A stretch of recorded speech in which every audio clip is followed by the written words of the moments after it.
ফু কেলা জুবিন টোপনিৰ পৰা উঠলো মাত্ৰ উঠিয়ে মোবাইলটো লৈ পেলাই এই বুঢ়া দমৰাৰ এইটো ভিডিঅ' দেখা পালো পিন্ধে য'তে যাওঁ য'তে ক্লিক কৰোঁ কেলা মাস্ক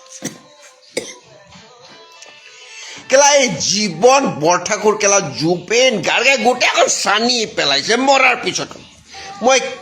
তাক মাৰি পেলোৱাৰ পিছতো এনেকুৱা হেঁচা মাৰি গোটেই অসমীয়া জাতিটো সি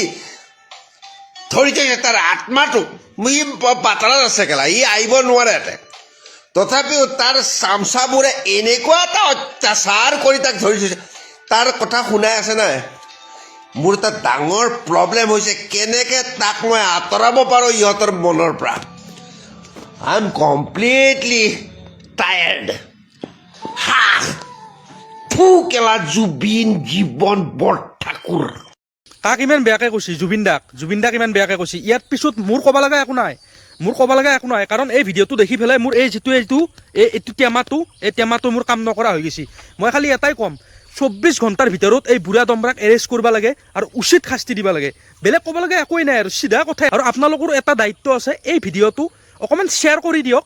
অসম পুলিচক আৰু হেমন্ত বিশ্ব শৰ্মা ডাঙৰীয়াক পাৰ্চনেলি জুবিন দাক ভাল পায় বেয়া নাপায় মই এইবিলাক বুজি নাপাওঁ এটা কথা জানো তেহেঁতে অসমক প্ৰতিনিধিত্ব কৰি আছে অসমৰ মুখ্যমন্ত্ৰী আৰু অসমৰ গৃহ বিভাগটো হোম মিনিষ্ট্ৰীটো তেওঁৰ লগতে আছে অসমৰ পুলিচ প্ৰশাসনৰ গতিকে তেওঁ 24 ঘণ্টাৰ ভিতৰত এই বুঢ়া দমৰাটোক এৰেষ্ট কৰিব লাগে সেইটোৱে জানো বেলেগ একোৱেই নাজানো মই সেইটোৱে জানো আৰু আপোনালোকৰো দায়িত্ব ভিডিঅ'টো যিমান পাৰে সিমান শ্বেয়াৰ কৰক আৰু অসম পুলিচত ত্যাগ কৰক বাছ